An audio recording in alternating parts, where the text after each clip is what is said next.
या ठिकाणी सर्व मान्यवरांचं मी शिवाजी उच्च माध्यमिक शाळा मोर्शी येथे स्वागत करतो। आपण आलेला आहे शिवाजी उच्च माध्यमिक शाळा मोर्शी येथे, ज्या शाळेचा मुख्यमंत्री माझी शाळा सुंदर शाळा या अभियानामध्ये अमरावती जिल्ह्यामधून तृतीय क्रमांक आलेला आहे। मागील वर्षी सुद्धा या शाळेचा अमरावती जिल्ह्यातून तालुका स्तरावर प्रथम क्रमांक आलेला होता। कुठलीही शाळा म्हटली की छानशी परसबाग असते, तशा प्रकारची एक छानशी परसबाग शिवाजी उच्च माध्यमिक शाळेने या ठिकाणी तयार केलेली आहे। आणि या परसबागेमध्ये वेगवेगळ्या प्रकारचा भाजीपाला विद्यार्थी कार्यानुभवच्या तासिकेमध्ये या ठिकाणी श्रमदान करत असतात आणि वेगवेगळ्या प्रकारचा भाजीपाला या ठिकाणी पिकवला जातो। हा भाजीपाला कसा पिकवला जातो या दृष्टीने अनेक विद्यार्थ्यांना या ठिकाणी मार्गदर्शन सुद्धा केले जाते। त्याचबरोबर भाजीपाला यामध्ये कुठले विटॅमिन्स आहे, तो कशा प्रकारे शालेय पोषण आहारामध्ये वापरला जातो या दृष्टीने सर्व सुद्धा अंमलबजावणी या ठिकाणी केली जाते। आपण पाहू शकता कोबी आहे, वांगी आहे,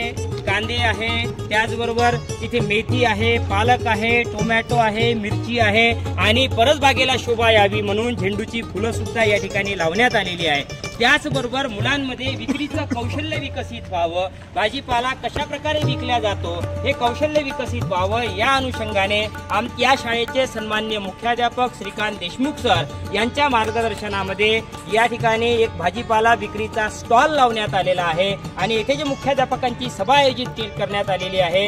या सभेमध्ये या सभेतील लोक या ठिकाणी येऊन हा भाजीपाला विकत घेणार आहे, म्हणजे शिवाजी शाळेच्या विद्यार्थ्यांना विक्रीचं कौशल्य सुद्धा अवगत होणार आहे। या प्रसंगी उपस्थित सन्माननीय वानखडे सर, त्याचबरोबर अंबाळा येथील मुख्याध्यापक, त्याचबरोबर वानखडे सर आणि शिवाजी उच्च माध्यमिक शाळेचे मुख्याध्यापक श्रीकांत देशमुख सर या सर्वांचं मी या प्रसंगी स्वागत करतो आणि त्यांना विनंती करतो की आमच्या शाळेच्या विद्यार्थ्यांकडून भाजीपाल्याबद्दल माहिती घ्यावी, त्याचबरोबर त्यांच्याकडून भाजीपाला सुद्धा विकत घ्यावा।